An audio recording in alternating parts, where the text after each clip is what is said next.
All right, so with this Snare Saturday, I'm pretty excited because one, it's a new drum in the collection, and two, it is based off of that sound characteristic that I fell in love with when I first started playing the drums. And like I've mentioned before, being somebody who was heavily influenced in the early 2000s by the pop punk, Vans, Warped Tour style bands, everybody was playing a particular brand that was known for having a really thick shell with a bunch of holes in it. Well, in this Snare Saturday, you're gonna get to see a drum that is so thick, the company that made it decided to call it the Brick.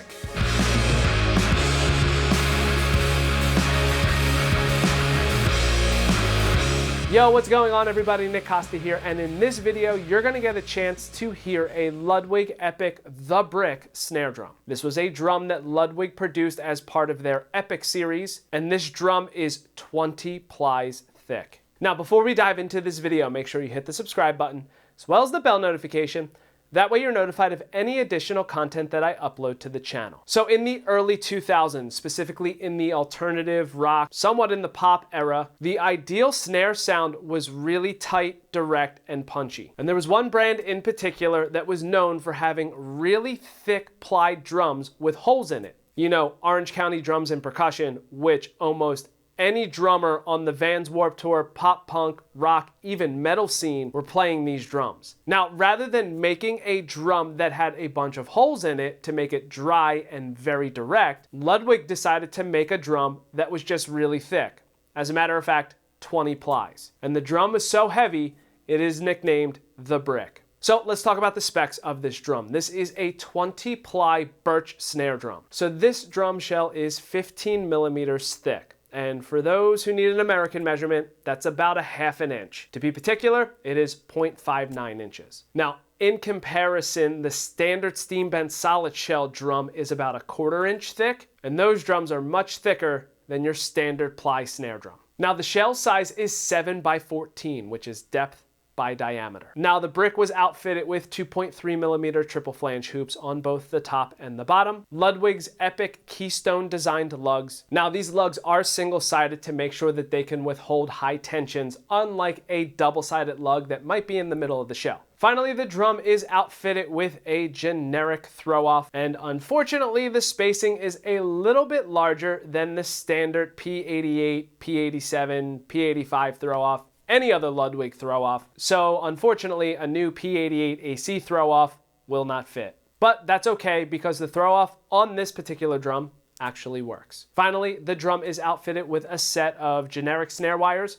I'm not sure if they are the Ludwig standard or not. They might not be the same quality. So the first thing that I did when I got this drum is I took it apart, I gave it a good cleaning, put new heads on the top and the bottom, and I tried to see if I could put a Ludwig P88 AC throw-off on it. And the first thing that I noticed is that any of the screws that come with the P88 AC throw-off kit are not long enough for this really thick shell. And the screws that came with the throw-off for the drum are a little bit too large, so they don't fit the holes. Now, there is a possibility that if you do get screws that are longer than the ones that come with the P88 AC kit, that you could get them to attach to one of the hole openings on the throw-off and then maybe stretch it out a little bit to get the other one. But since I didn't have longer screws and that was something that I didn't want to risk with a brand new throw-off, I decided to just put the old one back on. Now, once I got the drum all cleaned up with new heads on it, I kept the same snare wires because of the fact that they were looking pretty decent. They weren't stretched out or anything like that. Plus, it gives you a closer sound to what these drums sounded like straight out of the factory. Now, the heads I put on this drum are my preferred heads on a snare drum,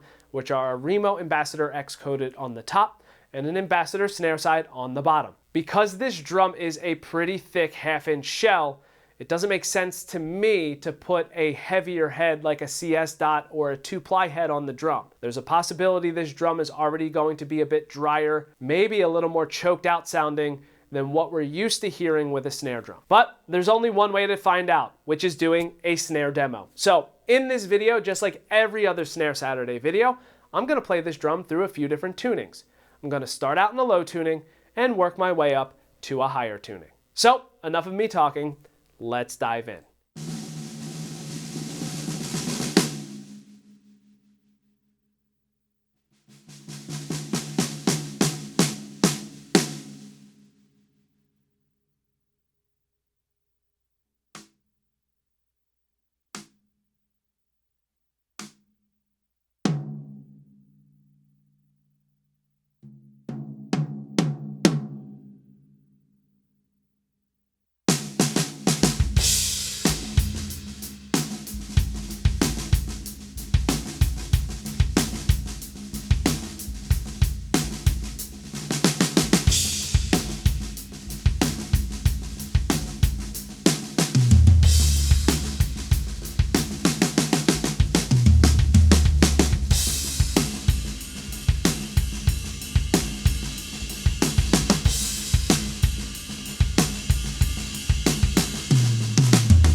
So the one thing that I initially want to point out is that specifically in those lower tunings, this drum has a really long sustain. And that surprised me a little bit because I was always under the impression that the thicker the drum, the more punch and directness that you would get. So that was very interesting because especially in those first few lower tunings, when I would hit the drum at the hardest velocity, the drum was resonating for a really long time. Now with this drum, when I was tuning it, all of the pitch differences was from the tension on the top head. Once I got to that very low tuning, I would do a quarter turn on each tension rod, and then I would use one of those tension rods as my reference point. I would then go around to all of the other lugs to make sure that they were the same pitch. Now, as you can hear, when the drum starts to get into those higher tunings, that overtone, that sustain gets shorter and shorter, and the drum starts to choke out per se. But that is kind of what they were going for with this drum. It was supposed to be a very direct, in-your-face drum that could be tuned really high. Surprisingly,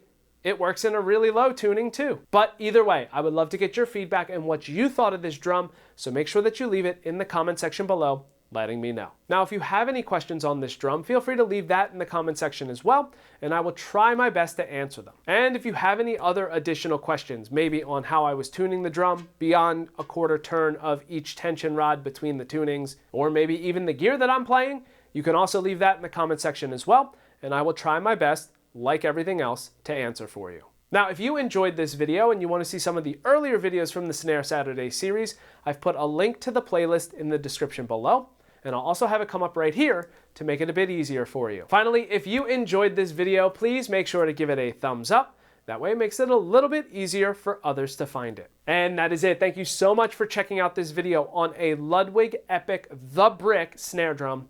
And until next time, see you later.